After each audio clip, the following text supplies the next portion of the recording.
और अब आपको सुनवाते हैं भारत दौरे पर आए जर्मन चांसलर ओलाफ स्कोल्स को। Most of the train brakes are made by Knorr-Bremse, all of them produced in India. German cars dominate the Indian premium market and ramp up local manufacturing, creating thousands of jobs. In return, the modern software in a Mercedes-Benz vehicle comes from Bengaluru. And you, Mr. Bush, recently wrote in an article that Siemens is seeking to take industrial AI to the next level with the help of talent based here in India. Opportunities abound for both sides. And I could tell similar stories of German companies working in Indonesia, Malaysia, Vietnam, South Korea, Japan, or other countries in the region. We want to drive this positive development. Free trade is at its core. However, free trade doesn't mean trade without rules or institutions. On the contrary, a crucial institution when it comes to increasing global prosperity is the World Trade Organization. All of us are better off when its principles are respected again and we don't lash out on each other with tariffs. I'm personally committed to achieving this. On the one hand, this means restoring the legal system for setting trade disputes. And on the other hand, China, now an industrial giant, should give up the special treatment it has received as a developing country. Together, these steps can lead us to finally lifting the blockade at the WTO, a blockade which is a danger to free and fair trade. Countries of your region understand that. The comprehensive and progressive agreement for Trans-Pacific Partnership is an impressive commitment to free and fair trade. This agreement has spurred the European Union's own free trade ambitions with regard to the...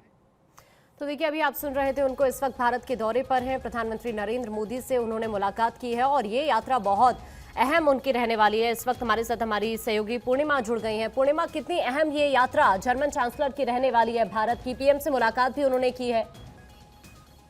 देखिए, एक bilateral meeting हुई। Bilateral meeting में जो बातें निकलकर सामने आई वो लगभग पहले से तय थी कि किन चीजों को लेकर चर्चा होनी है। लेकिन इस वक्त जो संबोधन ओलाफ शोल्स का इस वक्त हम सामने रख रहे थे, आप ये देखिए कि 2011 से आईजीसी की शुरुआत हुई और उसके बाद से लगातार जर्मनी और भारत के रिश्ते बहुत बेहतर रहे हैं। ओलाफ शोल्स ने कई बार इस तरीके के, जर्मन चांसलर ने कई बार इस तरीके के बयान दिए जो बार बार ये दिखाता रहा कि भारत और जर्मनी के रिश्ते किस तरीके से आगे बढ़ रहे हैं।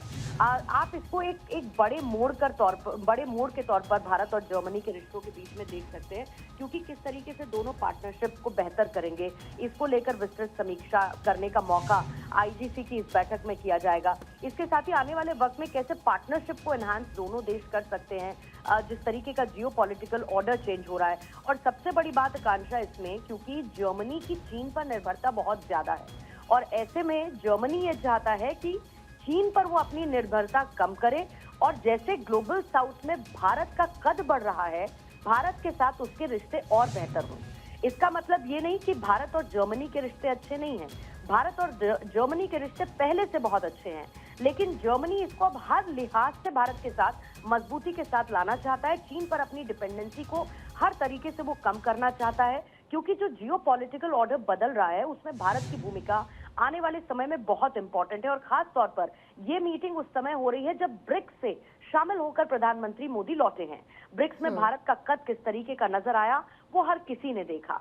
भारत की डिप्लोमेसी की बात वहां पर प्रधानमंत्री ने की और ये बात Germany as a partner Bharat के तौर पर बहुत बेहतर तरीके से समझता है। अगर मैं कुछ एक्सपर्ट्स की स्पेसिफिकली बात करूं तो भारत और जर्मनी के रिश्तों को ये साइटन वेंडे का नाम दे रहे हैं। साइटन वेंडे बेसिकली एक तरीके का नया डेवलपमेंट, एक मोड़ जिसको कहा जाता है, और दोनों देशों के बीच में जो रिश्ते हैं वो इसी तरीके से आगे बढ़ रहे हैं। दूसरा, सबसे बड़ी बात यह है कि आप ये देखिए, एक तरफ रूस और यूक्रेन युद्ध चल रहा है, मिडिल ईस्ट में जिस तरीके के बड़े बदलाव हो रहे हैं, सबका ध्यान उस तरफ गया है। ऐसे में किस तरीके से अपनी पार्टनरशिप को भारत के साथ जर्मनी मजबूत कर सकता है, जर्मनी इस वक्त इस पर फोकस कर रहा है। और आईसीसी जो है वो सबसे इंपॉर्टेंट 2011 से चला आ रहा एक इवेंट है और इसमें क्योंकि संबोधन रहेगा प्रधानमंत्री मोदी का भी और ओलाफ शोल्स को हम लगातार सुन रहे हैं किस तरीके से दोनों देशों के बीच में रिश्ते और बेहतर हों, इससे आगे बढ़ा जाएगा। चीन के लिए ये बड़ा झटका है, भारत के लिए आप इसको एक तोहफे के तौर पर देख सकते हैं, क्योंकि जर्मनी पूरी तरीके से अपना ये मन बना चुका है कि वो चीन पर अपनी निर्भरता को कम करे, और यही जी। एक मेन मकसद रहा ओलाफ शोल्स का, जर्मन चांसलर का भारत की यात्रा पर आना। जैसा कि आप बता चुकी हैं कि 3 दिन की यात्रा पर वो रहने वाले हैं, और उनका संबोधन खत्म होने के साथ सबसे बड़ी बात, जब ओलाफ शोल्स पहुंचे, प्रधानमंत्री मोदी ने उनसे मुलाकात की, तो आपको उनकी बॉडी लैंग्वेज बहुत कंफर्टिंग नजर आई होगी, क्योंकि इससे पहले कई मौकों पर दोनों की मुलाकात हो चुकी है। और ओलाफ शोल्स जर्मनी ये समझता है कि भारत किस तरीके का उनका दोस्त और उनका पार्टनर है, और आने वाले वक्त में भारत के साथ ये पार्टनरशिप उनके लिए बहुत महत्वपूर्ण साबित रहेगी। तो इस तरह से दोनों देशों के जो रिश्ते हैं वो और मजबूत होंगे, ये अहम मुद्दे जिनका जिक्र अभी हमारी वरिष्ठ सहयोगी कर रही हैं। अगर पूर्णिमा देखा जाए क्षेत्रीय राजनीति को लेकर या वैश्विक राजनीति को लेकर, तो ये जर्मन चांसलर का जो भारत का दौरा है कितना इम्पैक्ट डालने वाला है? सीधे सीधे क्लियर मैसेज है, जैसा कि आकांक्षा मैंने पहले भी आपको बताया कि चीन को लेकर, क्योंकि चीन पर जर्मनी की निर्भरता बहुत ज्यादा है, मिडिल ईस्ट में जिस तरीके के बदलाव हो रहे हैं, फिर हिंद महासागर में चीन की अपनी नीतियां हैं, इन तीनों पर्सपेक्टिव को अगर आप देखेंगे तो जाहिर है कि ऐसे बदलते जियोपॉलिटिकल ऑर्डर में कोई भी देश अपनी मजबूती को सामने रखना चाहता है। ठीक है।